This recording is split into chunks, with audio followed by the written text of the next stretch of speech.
आमचा मुलगा किंवा मुलगी हुशार आहे पण मार्क पडत नाहीत, दिवसभर अभ्यास करतो पण परीक्षेमध्ये म्हणावं तसं यश मिळत नाही, सगळ्या सोयी आम्ही दिलेल्या आहेत, त्याला सेपरेट स्टडी टेबल पण दिलेला आहे, रूम पण दिलेले आहे, सेपरेट क्लास पण लावलेला आहे, टीचर्स घरी येऊन शिकवतात, तरीही आमच्या मुलाला म्हणावे तसे मार्क पडत नाही। तोंडी तो व्यवस्थित उत्तर देतो पण नेमकं परीक्षेमध्ये काय होतं हे कळत नाही। नमस्कार, मी डॉक्टर चंद्रशेखर हांगरे, मी सायकॅट्रिस्ट म्हणजे मनोविकार तज्ज्ञ म्हणून गेली 15 वर्षे मिरज येथे प्रॅक्टिस करत आहे। ही आपण जी लक्षणं ऐकलेली आहेत ही नक्की कशामुळे होऊ शकतं, तर यासाठी आपण नक्कीच आपल्या मुलाचा अभ्यास केला पाहिजे, म्हणजे इव्हॅल्युएशन करून घेतलं पाहिजे। आपल्या मुलाची बुद्धीची क्षमता किती आहे, म्हणजे बुद्ध्यांक किती आहे, इंटेलिजंट क्वोशंट किती आहे हे आपण पाहू शकतो।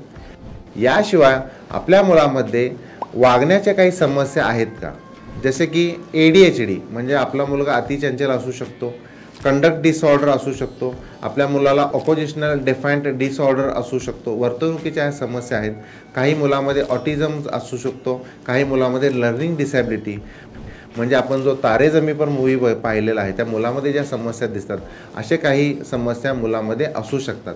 तर वेळीच आपण आपला मुलगा लहान असताना हायस्कूलमध्ये जाण्याच्या अगोदर किंवा हायस्कूलमध्ये असताना म्हणजे ज्या स्टेजमध्ये असेल त्या स्टेजमध्ये लवकरात लवकर आपण इव्हॅल्युएट जर केलं तर भविष्यामध्ये त्याचं कॉलेजचं लाईफ किंवा त्याचं जे प्रोफेशनल करिअर आहे तिथं अडथळा निर्माण होणार नाही असं आम्हाला वाटतं।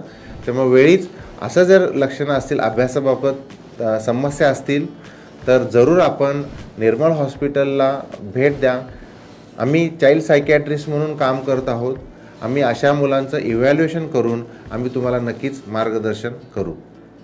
पुन्हा एकदा वेगवेगळ्या मानसिक आजाराबद्दल चर्चा करण्यासाठी, लहान मुलांच्या या समस्याबद्दल डिटेलमध्ये माहिती घेण्यासाठी तुम्ही आमचं चॅनल निर्मल हॉस्पिटल मिरजला नक्कीच व्हिजिट करा। तोपर्यंत नमस्कार।